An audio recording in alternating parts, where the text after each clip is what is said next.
of now. Okay. Hello, everybody. Welcome back to the Popular Music Books in Process series, which I'll remind you is a joint project of IASPM US, the Journal of Popular Music Studies, and the POP Conference. I'm Carl Wilson, one of the series organizers, along with Eric Weisbard and Kimberly Mack. And this is the second session in our winter-spring season, which will run into early July.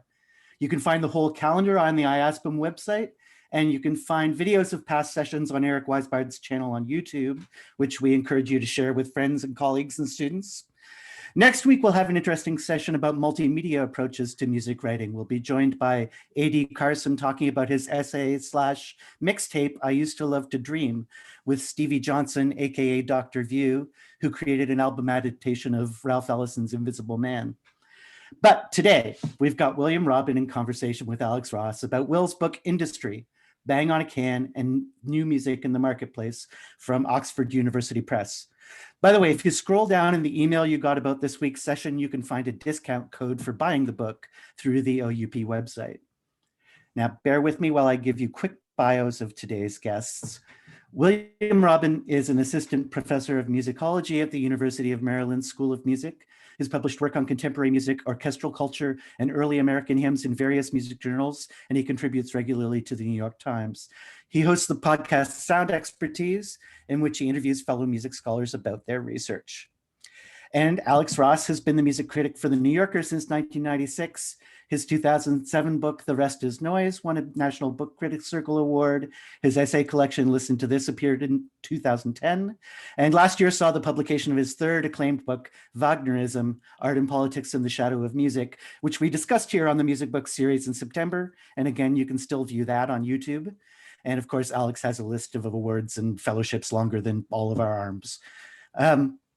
During their conversation, please put your questions in the chat sidebar. At the end, Kim will use those to call on you to unmute and ask them in the Q&A. And of course, you can also use the chat for comments and chat. With no further ado then, Will and Alex, please take it away. Thank you so much, Carl. So I've got a little spiel I'll go through with some slides, and then we'll move to the conversation. So folks can see my slides? Great.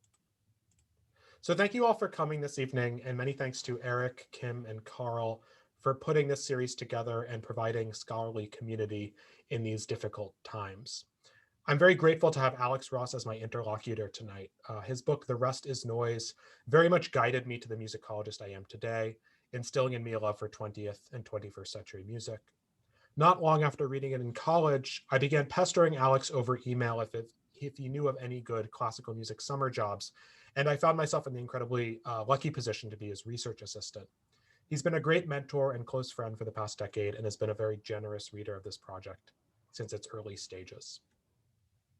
So after last week's amazing panel, I'm a bit intimidated to be here, especially because I'm not a popular music scholar per se. Despite working on contemporary classical / avant-garde music though, I've always had a strong affinity for the IASPM pop conference crowd due to the great mentorship I received from pop scholars and student colleagues in grad school at Chapel Hill.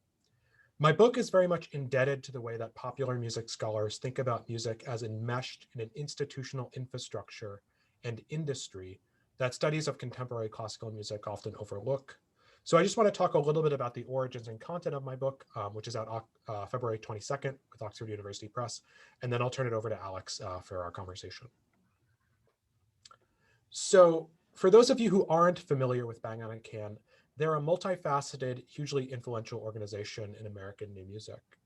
Back in 1987, three young composers, David Lang, Julia Wolfe, and Michael Gordon, put on a marathon concert of contemporary music in downtown New York that focused on bringing together an eclectic array of styles, from Steve Reich to Milton Babbitt, and also tried to bring a new audience into a scene that they felt was cloistered and academic. Since then, Bang on a Can has grown into a sprawling organization that still includes its annual marathons, but also a touring ensemble, record label, summer festival for young musicians, and a lot more. This is a vertical from their website that just kind of runs down their main activities. And the founders have become major composers, netting 2 Pulitzers and prestigious commissions and academic appointments. So part of this project, which spun out of my dissertation on the so-called indie classical scene, was always going to be a conventional one of tracing how a trio of young iconoclasts became the establishment. But I also wanted to avoid the kind of hagiographic narrative of startup that makes it big that is endemic today, and to complicate the entrepreneurial and DIY rhetoric that has often surrounded Bang on a Can. As I began to understand the organization's fairly astonishing growth through the 1990s, a period in which many of its peers drastically contracted due to the diminished funding landscape of the culture wars, I realized that the institutional infrastructure for new music in this period was changing quite dramatically.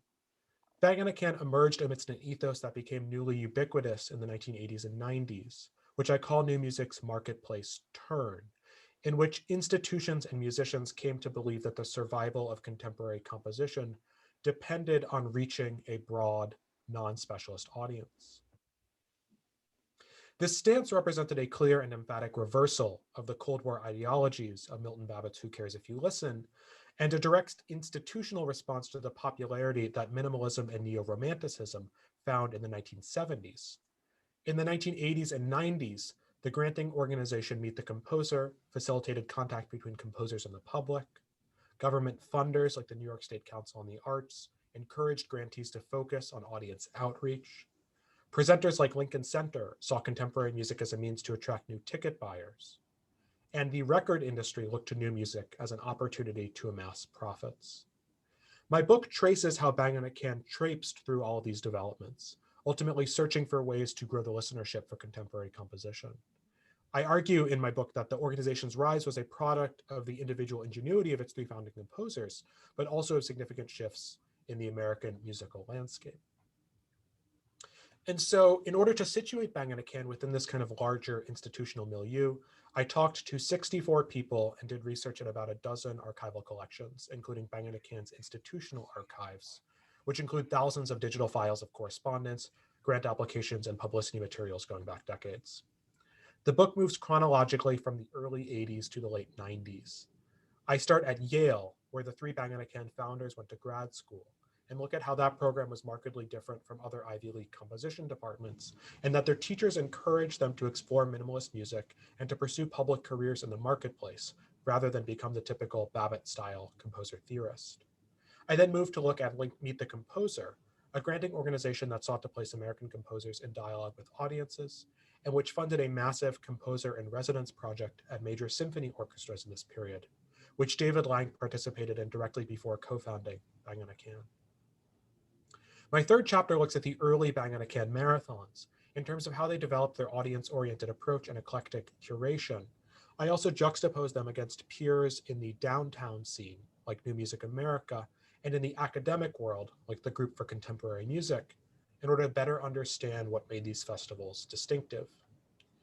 My fourth chapter looks at the funding landscape for new music in this period, tracing how the NEA and New York State Council on the Arts, amidst budget crises and attacks on arts funding from the evangelical right, reconsidered what kinds of new music they wanted to fund.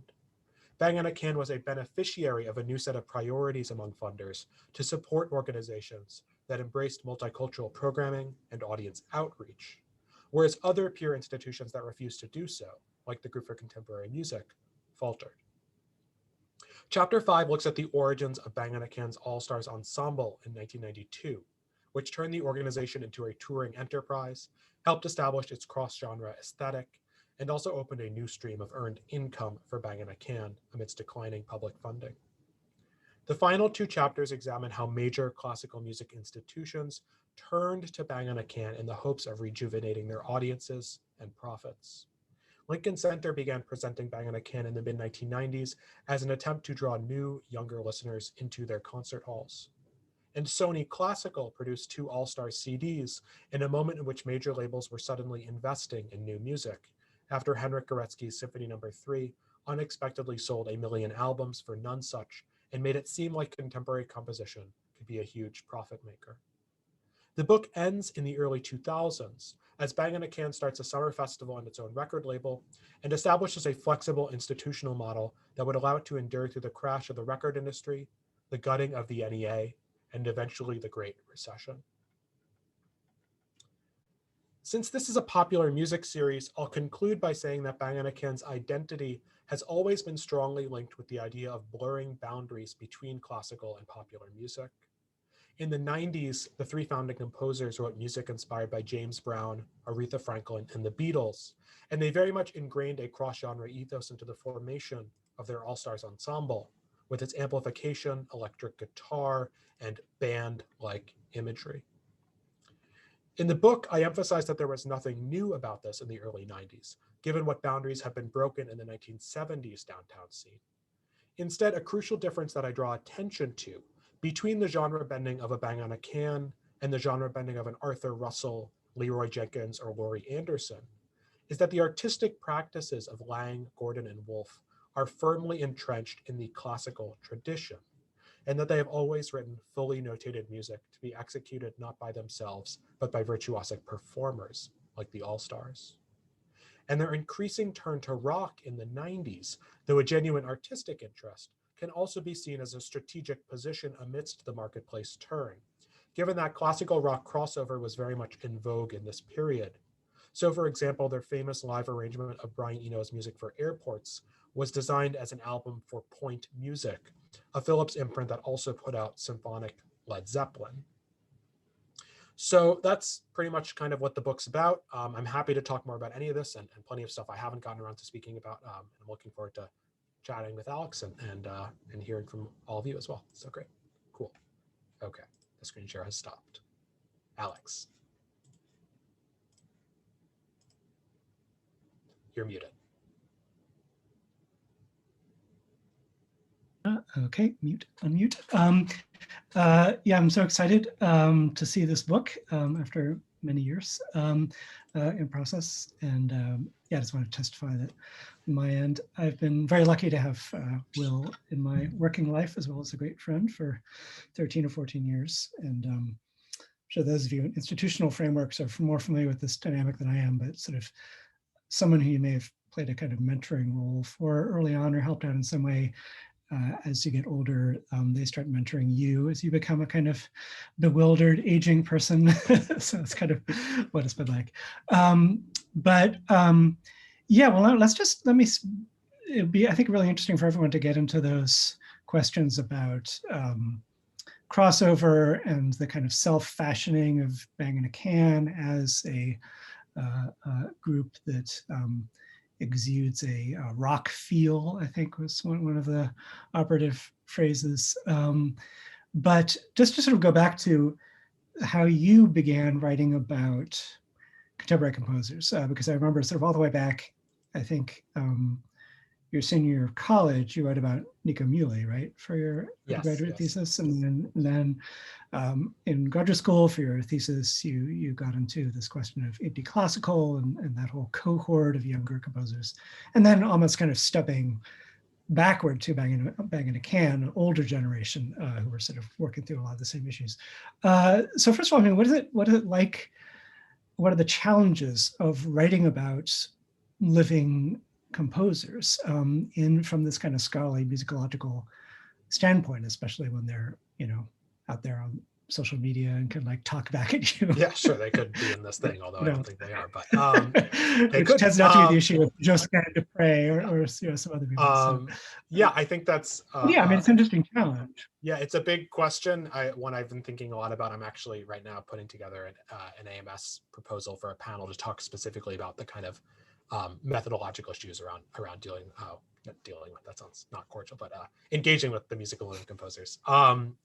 So yeah, I mean, as you mentioned, back in college, I was when I first kind of developed this interest of doing research on contemporary American composers, very much influenced by your book, Alex. I think reading The Rest is Noise basically awakened in me this interest in post-1900 music, and around that time I was very much kind of absorbing what was happening in the blogosphere. The Rest is Noise being the preeminent blog of the good old blogosphere. And there were composers like Nico Muhly and Judd Greenstein who were writing all of this kind of interesting polemical stuff on their blogs, and I was very much absorbing all of that. I don't quite remember how I ended up writing a thesis on Nico Muhly in particular. I was very kind of captivated by his music. He was kind of up and coming at that time. And I remember doing interviews with him over AOL Instant Messenger, which takes dates that period. And yeah, the kind of arc to this project was that I basically had these kind of two interests, one in contemporary American composers and one in the post-war German avant-garde.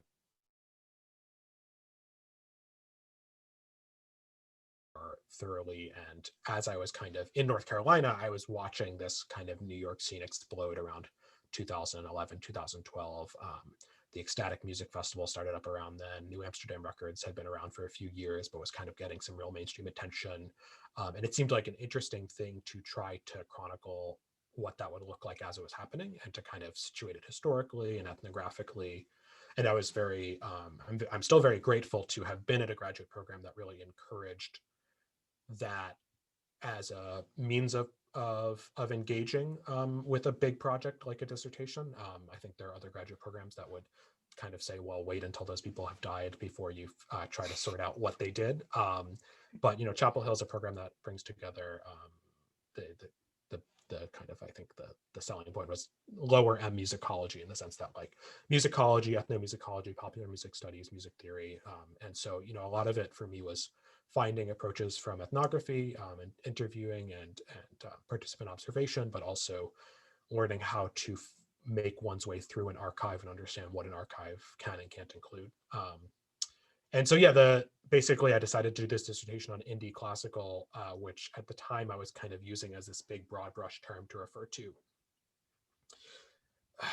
I don't remember, but basically like music that was either kind of cross genre in the classical music world, or music that was kind of distributed in this kind of independent alternative model, start your own ensemble, start your own record label. So that term was in vogue in the 2010s when I was writing, and I kind of tried to figure out the history of that term. And part of what I thought was the history of indie classical was Bang on a Can. And so the dissertation was originally going to go back to the 1980s and kind of understand Bang on a Can's history. And I was very fortunate to be able to meet with the three co-founders of Bang on a Can quite early on in the project, David Lang, Michael Gordon, and Julia Wolfe. And since, I don't know, 2012 or something, 2014, they've been extraordinarily supportive, and early on granted me access to their archives, which was, they have an office in Brooklyn. And so, and Tim Thomas and Kenny Savelson are the two people in the office who are really helpful to me. And at first they pulled out a box of stuff and said, this is what we've got. And, it was really interesting. There were program books, photographs, some interesting letters and stuff, not a huge amount of material. And actually all that material, pretty much all of it and some more, is now available. They have their own online archive called Camland, which has a lot of really cool audio and video. But then the craziest thing the luckiest part, I should say, of the project was that they then basically let me on their computers and said, you can pull whatever you want from our hard drives as long as it's not too recent. And so I got many gigabytes of material, of archival material that goes back 20, 30 years. So long story short, the kernel of that project was part of the dissertation. Then the dissertation, I gradually realized, for various logistical and methodological reasons, that it would focus on the post-2000 actual indie classical scene rather than trying to find these kind of like secret predecessors to indie classical or whatever. And so I finished the dissertation, spun that into a couple articles, and then began to really focus on Bang on a Can and focus on what Bang on a Can looked like, not in 2013 when I started writing my dissertation, but what Bang on a Can would have looked like in 1995 or 1992 or 1987. And that was really the undercurrent of this project, is to understand that kind of first couple chapters in their history and to try to understand the world that they came out of rather than the world that they kind of helped create, which I think are two very different worlds in a lot of ways. So, yeah. Right. Yeah, and so what keeps coming up, with all these sort of figures that you've engaged with, is this question of what lies outside the classical ivory tower, and this kind of yearning to step outside of it, which you can just see. Nika Muli is someone who's famously done a lot of these pop collaborations and is just kind of constantly welling up with sort of references to pop music and every other kind of music is sort of irrepressible with him. And then this question of sort of the indie classical label, which was sort of thrown out there and then immediately became difficult and controversial Sure. among the people in this group and being sort of misapplied or sort of applied in ways that were sort of annoying to the actual creators, which so often happens, but which does seem to kind of identify, again, kind of an urge that they have. And then going back in time to Bang in a Can, sort of styling itself, presenting itself very often as sort of breaking away from formalities of classical presentation and behaving more like, a band. And so what is, I mean, what is at the origins of that? And, I mean, of course, in all of these cases, it is this, extant interest and sort of passion that the composers have for what lies outside of their immediate area. But then there's also this question of this kind of yearning to step into a sphere where, frankly, there's a kind of cultural capital, that attaches to pop music, which classical people just very often feel deprived of, and sort of desperate to sort of get into the sort of bigger world, this kind of main stage, sort of main arena. In terms of record releases and publicity. And so all of that, calculation or sort of self-presentation, marketing sort of goes along with it as well. And so it's very tricky where sort of a single statement can be sort of both come across as both sort of personal passion as well as kind of this very calculated marketing move. Right. So how do you go about sort of sorting all that out? Yeah, I mean, I think there's a tendency that I sometimes see among musicologists who are rightfully, I think, we kind of train our critical eyes often, I think, harshly on the present day because we're used to kind of training them harshly on the past, in a sense of trying to understand composers or musicians as cultural actors who are not just writing pieces of music, but staking out claims in an artistic field and trying to carve out for themselves a reputation. I think that's been an important discourse within musicology in the last 20 or 30 years. And it's definitely, one could look at any given, composer under the age of 40's bio and kind of tear it to pieces because it, makes these grand claims about crossing over genres. And you can say, well, but they're crossing over, but they're still classical composers. Look at all their, their university appointments, where they went to school, what kinds of grants that they're getting that, a real pop musician wouldn't necessarily have access to. And those are some kind of things that I litigated a bit in my dissertation. I guess as far as the overarching impulse, your book, the first book, The Restless Noises, I feel like that's the kind of central question of how composers do and don't engage with some larger sense of what the culture is or whatever. And, I think that there are other studies that have kind of engaged with that question from a more philosophical and kind of almost literary perspective. I really like Bernard Gendron's book about kind of intersections between the avant-garde and popular music. And the thing that I was trying to do in this book was to be a little bit more kind of localized about that question in terms of really, there's been a lot of writing among musicologists about what happens in the 1960s through 80s when composers like Steve Reich or Philip Glass or John Adams or David Oltredici are writing music that is understood by audiences to be more successful and more interesting and more approachable than the music of Milton Babbitt or Charles Warren or even Arnold Schoenberg. And the question that I kind of wanted to ask with the book is, or that I kind of came across while researching the book, was what basically happened once that realization happened that new music could be successful among audiences. How did all these different kinds of institutions try to respond to that? So once Philip Glass is established as something that can sell out a concert, who else can sell out a concert? Who can sell a CD? Who can help propel something like Lincoln Center to reach a new audience that they have been trying to reach desperately, or who could help Sony Classical try to carve out some new profits for themselves. And Bang on a Can is part of this movement that I see in the 1980s and 90s, where this question is being litigated by all these different institutions.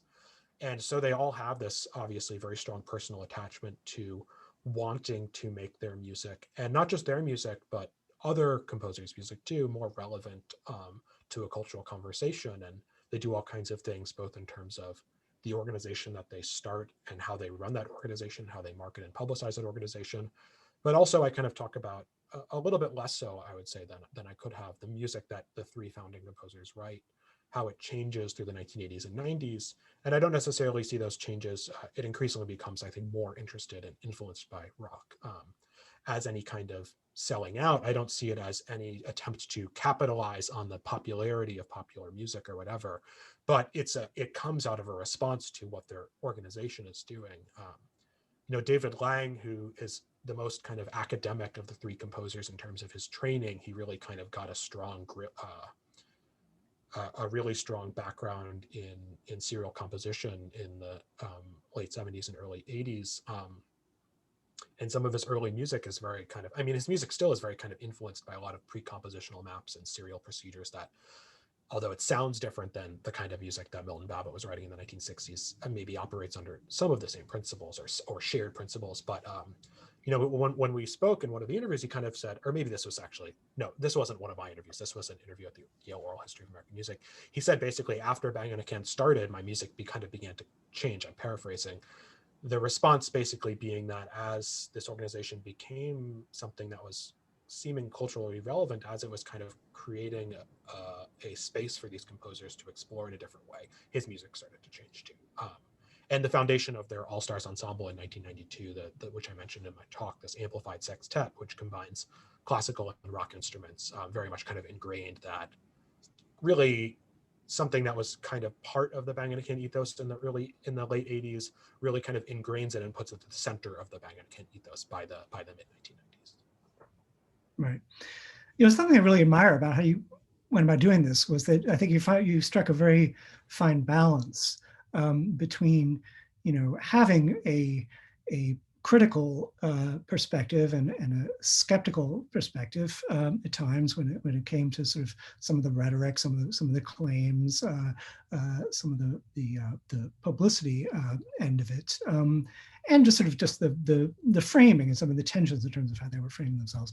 But it's not, you're not painting with a really broad brush, and you're not kind of sort of tearing the whole operation to pieces, and you're sort of very conscious of the sort of deeper substantial artistic roots of the enterprise, and the fact that Bang on a Can generally was not a bunch of people sort of trying to get rich quick. It was about building an institution, which they succeeded in doing, and certainly no one was getting rich by sort of the sort of standards of any standards. I think the only person getting rich at the time was Henrik Goretzky and Arvo Pärt, and those are that's kind of paradigmatic figures who don't associate with like cashing in on their aesthetics. Yeah.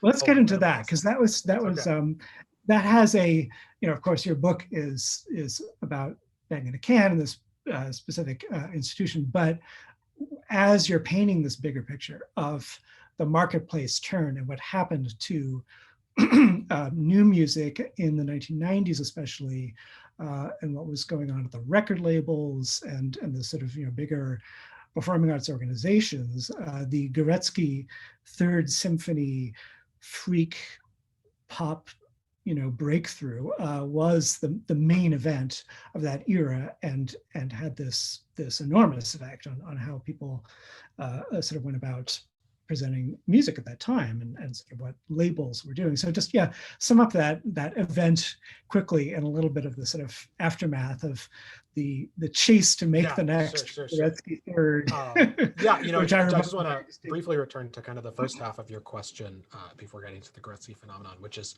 kind of how to balance this critique versus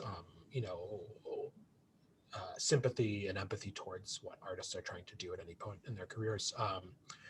And I think one thing that when I was writing my dissertation, and very much in my dissertation, I think especially early, I had become really kind of fascinated by, engrossed by the music that these artists were making, and maybe a little bit too kind of close to it. And my committee was constantly pushing me to be more critical, and I found some ways to do so. And I also decided that wasn't necessarily going to be how I approached some aspects of how I write about music in my scholarship.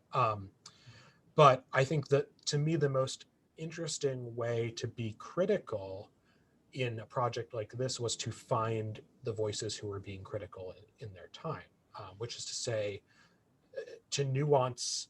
If you want a really great history of Bang on a Can, I mean, Julia Wolfe wrote her dissertation for Princeton like 7 or 8 years ago, which is a history of Bang on a Can, and it's great. It's very interesting. It's compelling. Talks about the music. Gives a really great narrative. And so I can't necessarily do better than their history of themselves.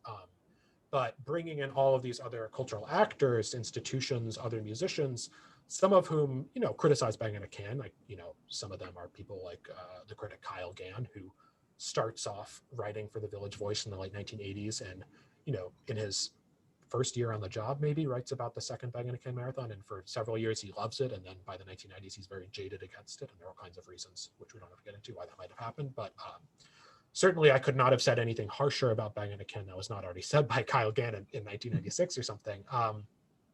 Or by Charles Warren, whether directly or indirectly kind of critiquing, this is Charles Warren being this kind of emblematic uptown academic figure who's constantly harping about, minimalists and sellouts and populists. But bringing all those perspectives, sorry? Fascist minimalism. Yes.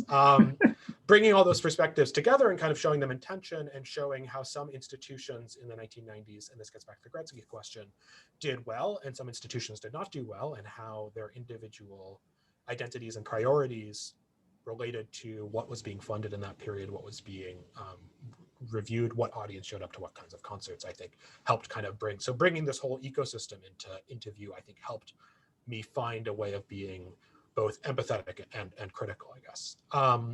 So the Goretzky Phenomenon is the last chapter of my book. Basically each chapter kind of takes a different slice, a kind of different institutional slice. And basically what happens is, in the 1980s, there are, a healthy number of contemporary composers and records that do pretty well, selling like hundreds of thousands of copies, which is certainly compared to today a big deal.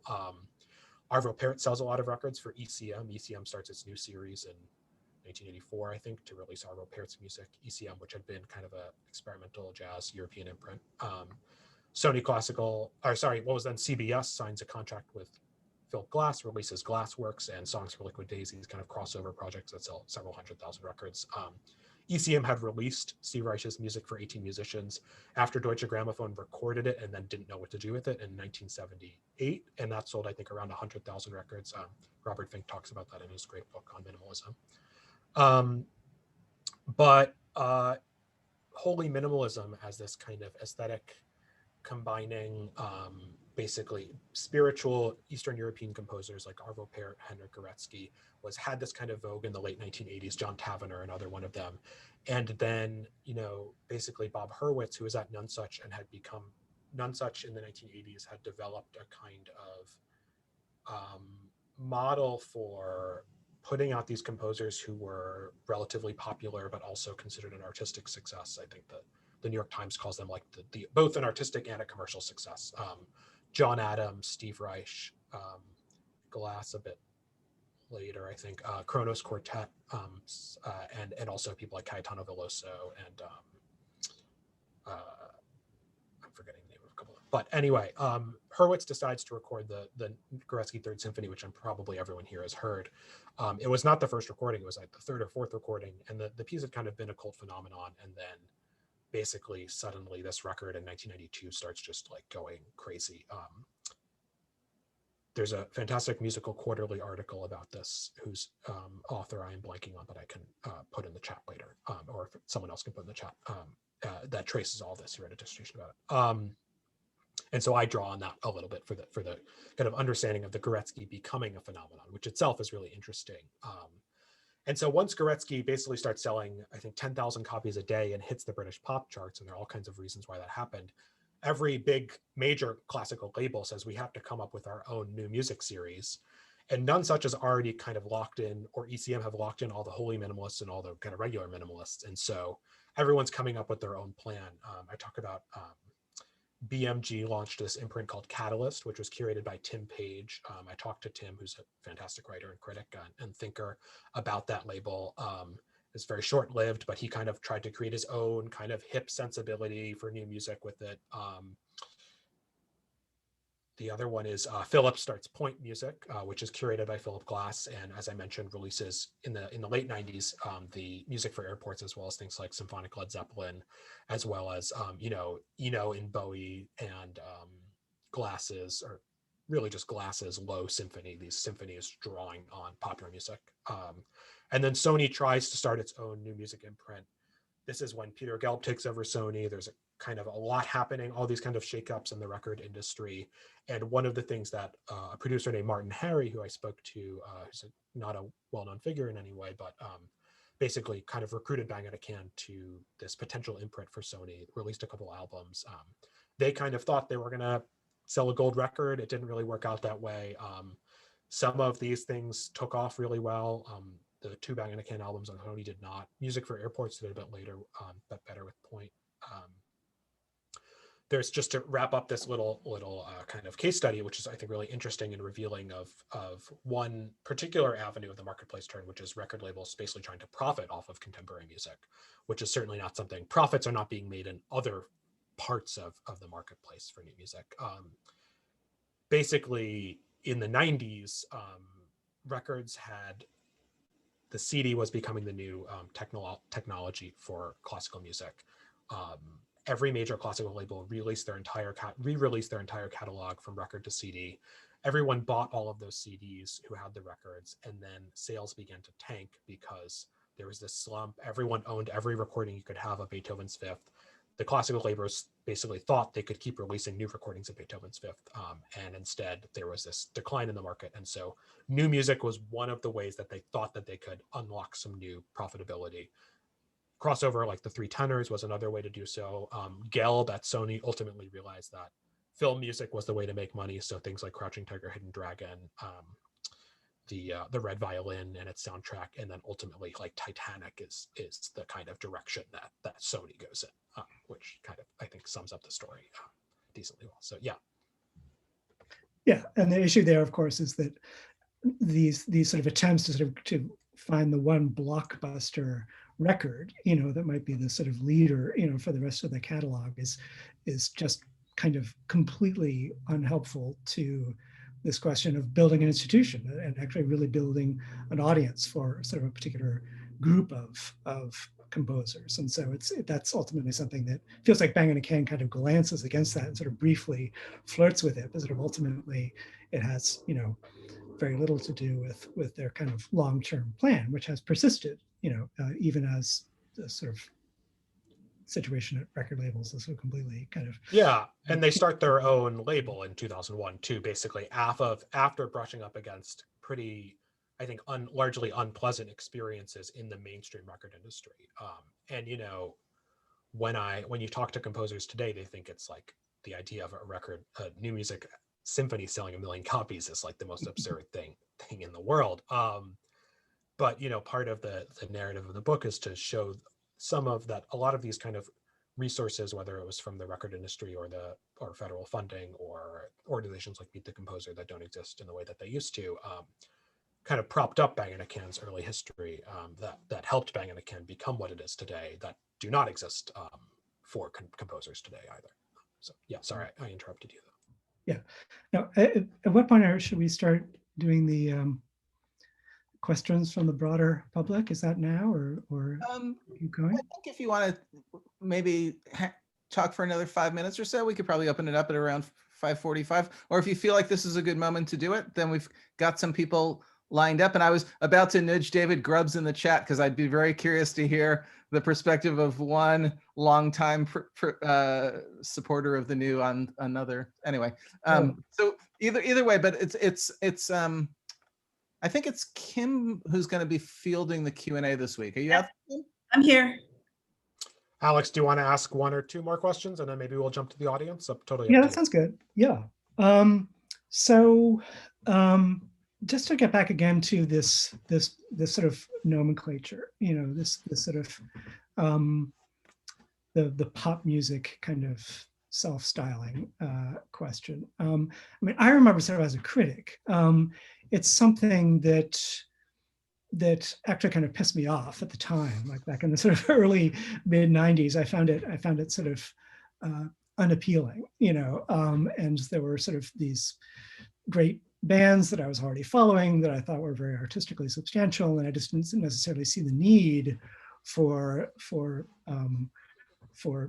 classical composers to sort of frame themselves that way, and sort of almost with this attitude of saying, well, here we're going to show you how it really should be done. But looking back on it, I think that was sort of somewhat unfair, because I was getting hung up, I think, on just these phrases, in the marketing, and the shows themselves were different. And those shows, the Bang on a Can marathons, were quite diverse in stylistic terms, and were actually encompassing a lot of different sort of threads of what was going on in the new music world, and not just this kind of narrowly defined classical music that acts like rock. And then we look at each of the paths of those composers. I mean, David Lang, Julia Wolfe, Michael Gordon, their music sort of individually goes off in quite different directions, and starts, it feels like it's kind of this widening sort of stylistic spectrum. So I'm not sure what the question well, yeah, I mean, but I think, sorry, no, yeah. No, I guess, yeah. Like it is hard, I think, to summarize the aesthetic of a, let's say, 12-hour marathon concert in which there are 25 pieces that are from a fair variety of different kinds of worlds of the compositional world. And so certainly, Bang on a Can's billing itself as an eclectic institution, which is something that they did from their very first marathon in 1987. I think is something that has stuck with the organization, and something that they still kind of hold to be dear. And at the same time, if you look at what some of the people who don't love Bang on a Can in the mid 1990s, especially when they come to Lincoln Center, which is this moment where I think you have a lot of cynicism among some longtime fans. You have critics who are wondering if this is all kind of like a marketing ploy. You have critics who ask that question and then say, actually, it works well. And I think that there are some interesting reasons why it worked well versus other kinds of new music organizations that would either not end up at Lincoln Center or not work well at Lincoln Center. But the Lincoln Center moment, as well as the Sony Classical moment, as well as the kind of formation and touring of the All-Stars moment, do take what had been a kind of more eclectic thing and begin to narrow it, I think, or at least provide a certain sense that this is an organization with a sonic identity.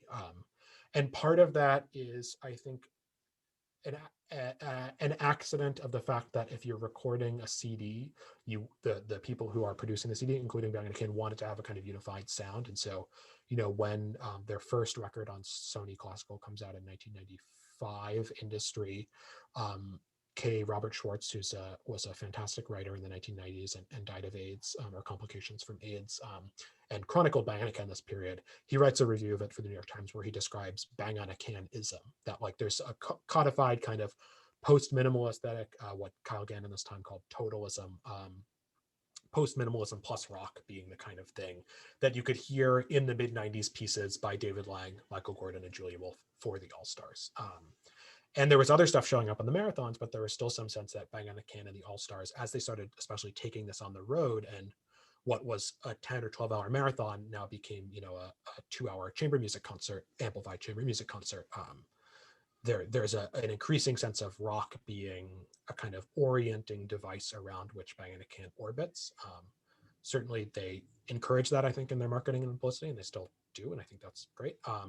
But if we go back to 1987, the fundamental question that Bang on a Can wanted to ask then was, could you bring together the so-called worlds of uptown, which was a term that referred to the kind of academic, atonal, serial composition associated with people like Milton Babbitt, and the worlds of downtown, which is a complicated, much more kind of all-embracing musical universe, which they ultimately saw as being the minimalism of Steve Reich and Philip Glass. And so they famously put a piece by Babbitt and a piece by Steve Reich back to back on their 1987 marathon.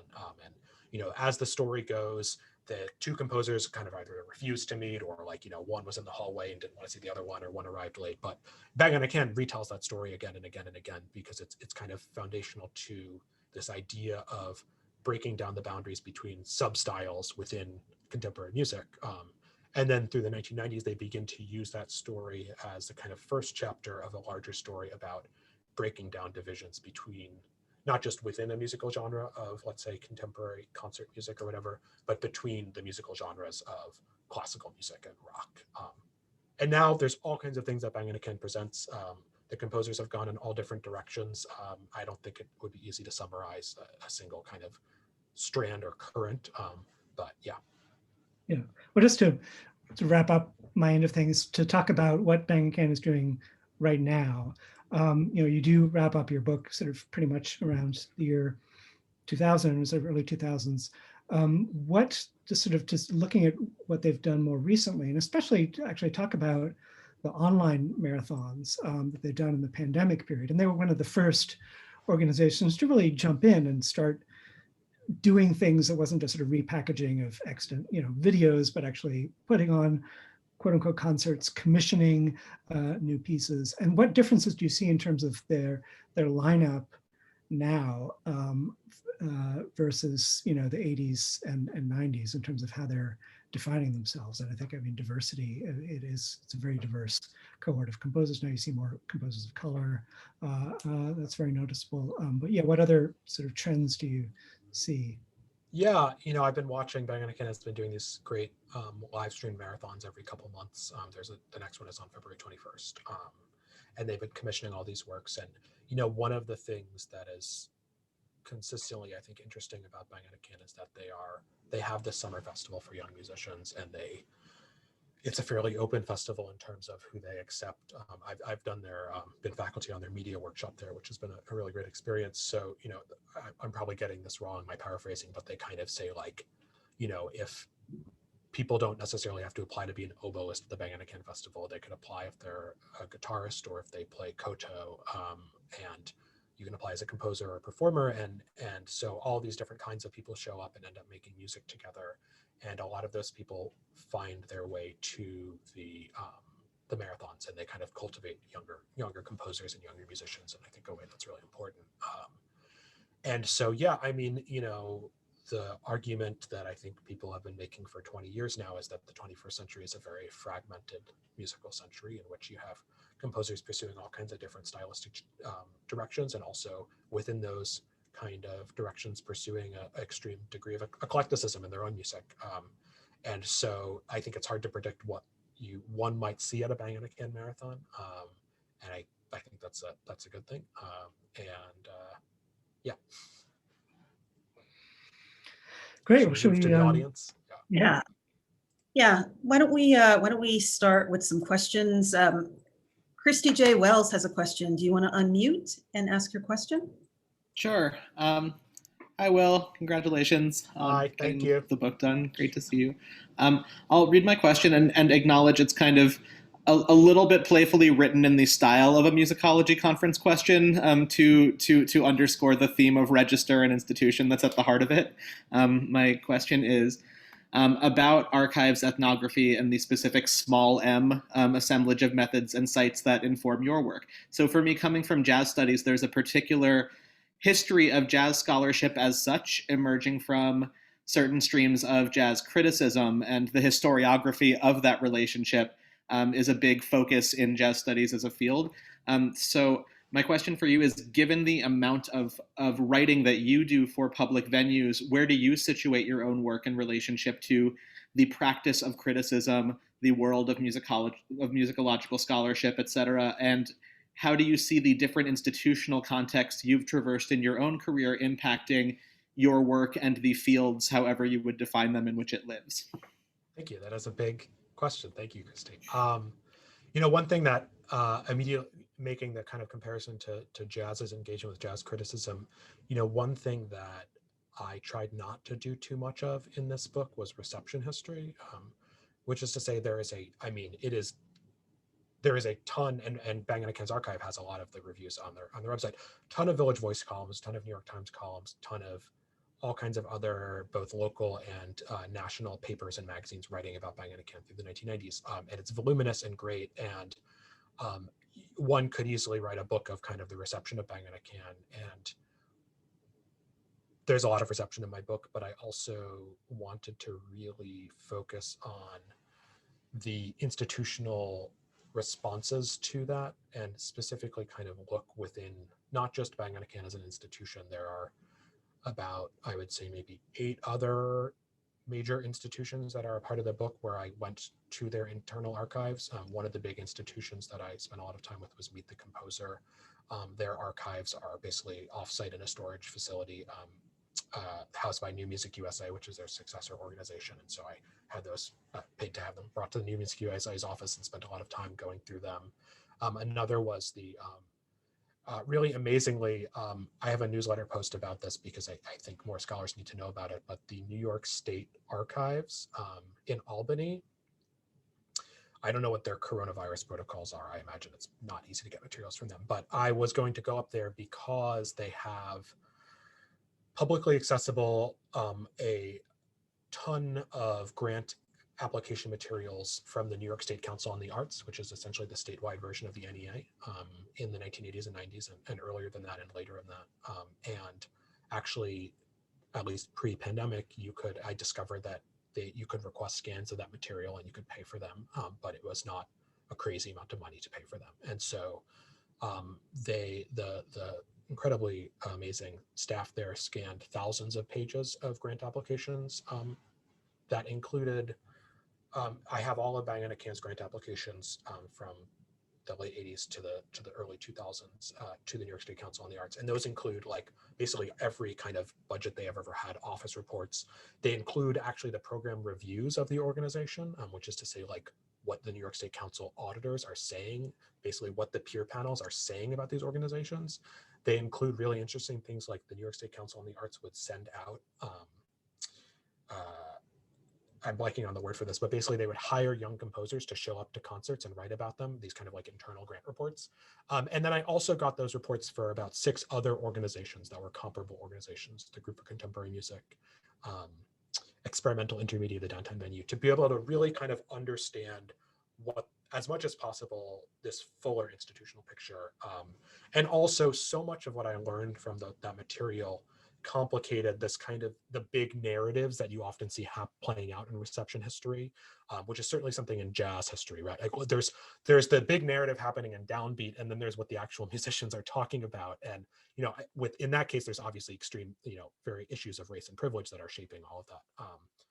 That didn't really answer the actual question that you were asking, which is about my own kind of implications in this. I've been, as a result of the fact that for the last decade or so, I've been kind of doing a side thing as I don't know if you'd call it a music journalist because I have no journalism training, but writing about mostly contemporary music for mostly for the New York Times and some other places. Early on, having that was able to grant me access to these musicians in a way that another graduate student, I think, would have a lot harder time. I'm not going to say that any of these composers would not be willing to talk to a graduate student, but I think that they're busy people. And so them having known that I was already kind of writing charitably about not necessarily Bang on a Can, but other people in that orbit, and especially when I was working on the kind of indie classical scene and also sometimes writing about them for the Times, that was incredibly helpful for access. And it also helped me, you know, just understand how the internal world of criticism works, which also shapes my approach to reception history. Is I think that reception history, sometimes people treat critics as fairly, musicologists tend to treat critics as fairly uncharitable figures, and I try to be a little bit more charitable with them. But yeah, thanks, Alex. Yeah, maybe another question. Yeah, I just want to jump in and say that I think Will, for those of you who don't follow the classical musicological world, Will has been really helpful, I think, in promoting the idea of musicologists, especially younger musicologists, writing journalistically and sort of, you know, guiding his colleagues along in a very generous way and sort of, hand-holding. So you've been assigned a New York Times article, kind of, with a number of his colleagues. So I just wanted to promote that public musicology aspect of what. That's the goal of my podcast, which season 2 is coming in March. So I encourage you to the podcast is great. Sound expertise. The podcast. Yes. Some big guns are coming this season. Coming in season 2, yes. Kim, is there another question from the chat? Yes. So we actually have a number of questions. So okay. I think so I'll try to do lightning round. Well, I might cut them off after Carl's. So we have a number now. Do we stop at 7? We tend to stop like what, 7:15 or so. Okay. Cool. Yeah. Okay. So Gus Stadler has a question. Hi, thank you both for the presentation and the conversation. And it sounds like this might be, outside the frame that you're working within, Will, but I guess I'll just ask if you have any thoughts about where like the history of gentrification in New York and downtown, especially, how that rhymes or doesn't with your account of Bang on a Can. And I guess I was actually kind of came to mind when everybody was talking here and in the chat about the question of cultural capital and who wants whose cultural capital, and just it strikes me that plays out very materially in urban space, and that like when a neighborhood like the East Village gets these avant-garde institutions, or Lower East Side, it becomes a really attractive place to live. It's has this kind of cachet or whatever. I'm thinking about how also just like some of this is coincides with like the Second Knitting Factory and Tonic and clubs like that, where a lot of this stuff was happening, crossover stuff with jazz too, and that was kind of like the end of Tribeca, basically. I mean, I guess it had been becoming really expensive already, but that was like a big part of that, it felt like part of that process. So anyway. Just if you have any reflections about that. Yeah, I think the project is poor. The book is poorer for the fact that I do not focus on the geography of downtown New York. I think it was something that I kind of thought early on was something that had been so kind of addressed by everyone that I thought I could get away with not addressing it. But I think that it probably would have been a better book if I had really understood it better or dealt with it better. By virtue of the fact that Bang on a Can has always been, or at least in the 1980s and 90s, was a rotating institution, which is to say that there's a period in the late 80s and early 90s when they're at the Rap Arts Center, which is this kind of dilapidated theater on the Lower East Side that's owned by the church and ends up getting closed down because there's a battle between basically the artistic director of the center and the Archdiocese of New York, because he stages a play about a cardinal, a true to life play about a cardinal drunk driving and killing a pregnant woman. And so there's basically the 1991 Bang on a Can marathon gets almost canceled because at the very last minute, the church decides to basically shut down the venue. There are these moments in which you very clearly kind of see the aspects of New York's geography and gentrification playing out. There are kind of, I would say, very broad analogies that some of the critics are making about Bang on a Can in the mid-1990s, the music critics, talking about kind of as they move up to Lincoln Center in 1994, 1995, are they kind of betraying their downtown ethos? Cecilia Sun makes an argument in her dissertation and in her journal article, maybe too, on Music for Airports of Bang on a Can, kind of that some of the ideas of basically almost being gentrifying experimental music, in the sense that the way that they kind of perform or kind of transliterate almost Terry Riley's and Brian Eno's Music for Airports is a kind of a metaphor. I don't necessarily share that view, although I think it's an interesting one. But yeah, gentrification pops up a little bit in the book, but it's one of those things where it's like I have a big list of beyond the scope things that I thought about having a paragraph of in the end of the introduction, and I thought maybe if I just don't include that paragraph, people won't ask me about them. But thanks for asking me about it. I could go on, but I wouldn't have anything more interesting to say. So yeah. Okay, Ted Gordon has a question. Do you want to unmute? Hi, Ted. Sure. Hey, Will. Thanks for doing this talk. Really looking forward to reading the book. Thank you. You addressed this a bit when you were talking, actually, after I had posed the question in the chat. But I was curious, empirically, if in your archival research in Bang on a Can's archives and record label archives and stuff, were they actually profitable without institutional support? And I guess a follow-up to that question would be, do you have a sense of like how large their audience actually was? Like how much money they made, how many people they reached? Because I think as David posed, I don't want to, I mean, I think this addresses the question that David posed in the chat as well.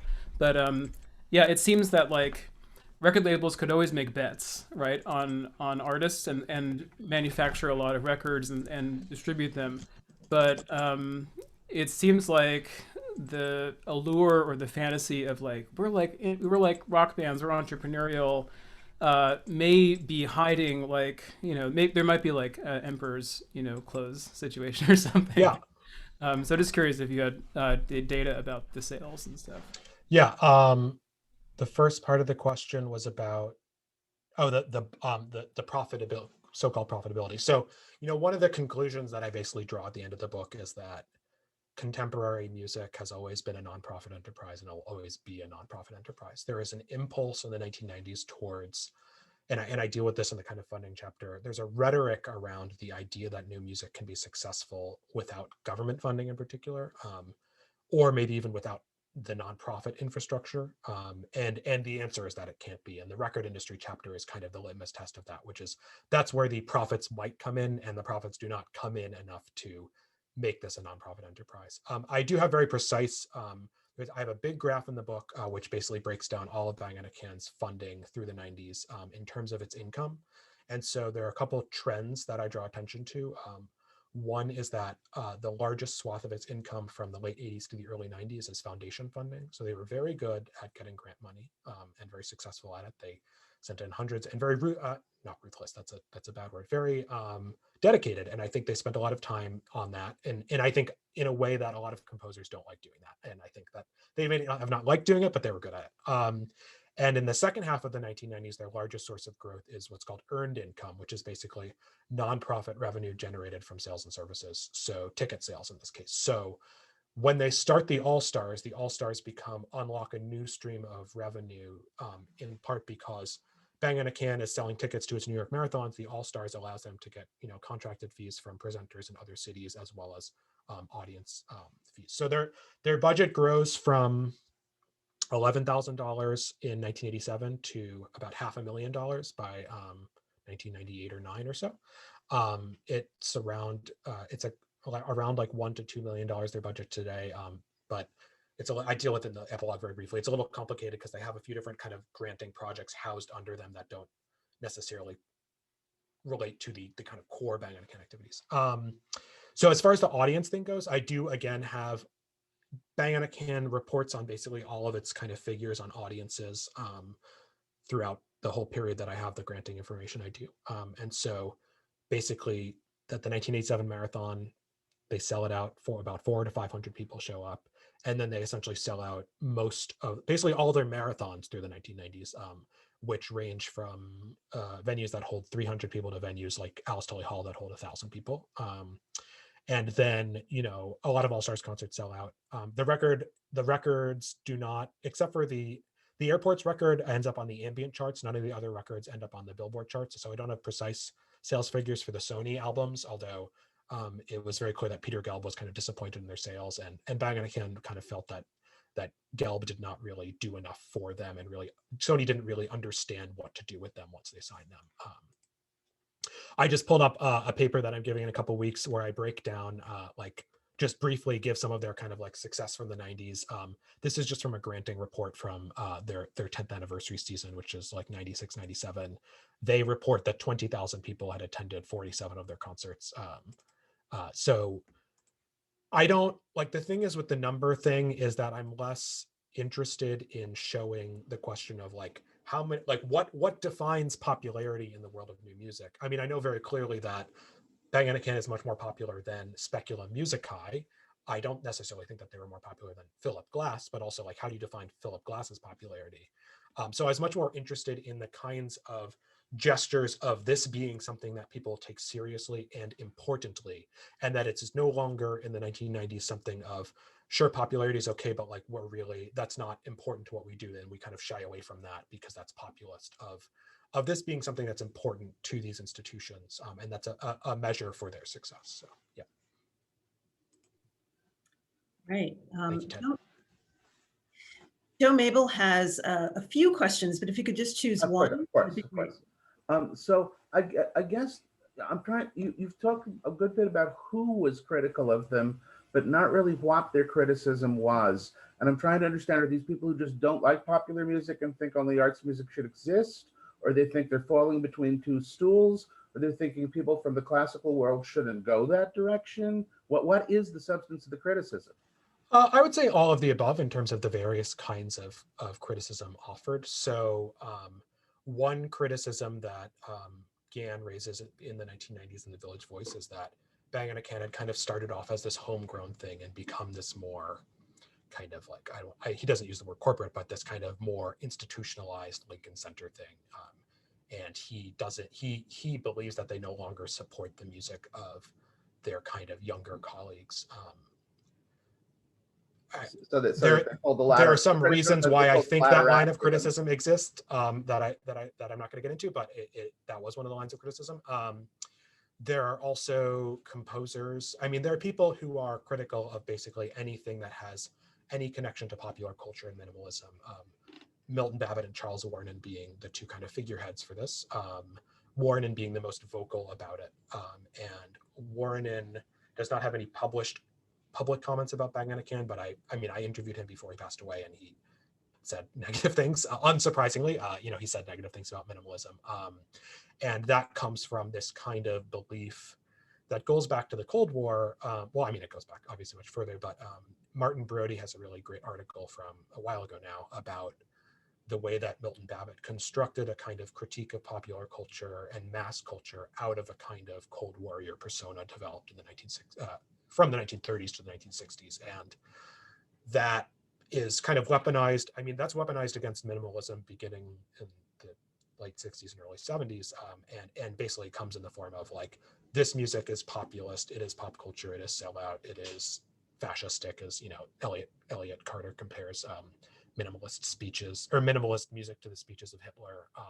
I'm working on a minimalism book now, so I'm getting into all of the fun, zany critiques of minimalism. I have some great Gunther Schuller quotes as well, but yeah. I will say Bang on a Can was not, most of the reviews that I've seen of Bang on a Can are positive. So it's not like this was, but yeah. Okay, so we have two Davids. We have back to back. David Suissman, do you want to go first, and then David Grubbs after that? Yeah, hi.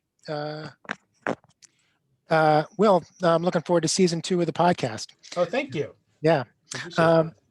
So I was wondering about the relationship of BOAC to the New York jazz scene, because I think a lot of the conversation today has sort of been about this kind of classical rock axis, and the absence of jazz in the conversation seems really striking to me.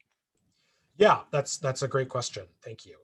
So one of the things that's really interesting about Bang on a Can, and I guess I kind of briefly made that point in the initial paper, is that when Lang, Gordon, and Wolfe kind of joined the New York scene in the late 1980s, they feel themselves against the grain of what was then considered downtown, because they all think of themselves as composers of notated music for performers.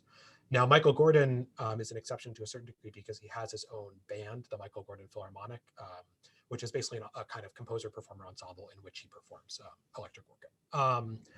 But there are quotes that they give to Gann in The Voice in the late 80s, maybe early 90s, where they basically say that when they got to New York, they kind of felt like the downtown scene was not a continuation of Glass and Reich, but was a continuation of Zorn, and that they kind of felt like the Zorn world had begun to dominate downtown in a way that didn't allow space for young composers who are working in a kind of more notated tradition. And so that's the initial kind of ground that Bang on a Can stakes out. and relates to their kind of eclecticism being from serial music to minimalist music, both of those kind of cohering around the idea of notated music rather than improvised music. And there are various comments they make in interviews where they all have, to a certain degree, a relationship to improvisation early in their careers, and they ultimately all kind of go to Yale to graduate school, in part because they want to compose rather than improvise. And obviously, I'm being extremely painting in extremely broad strokes when I use the terms compose and improvise.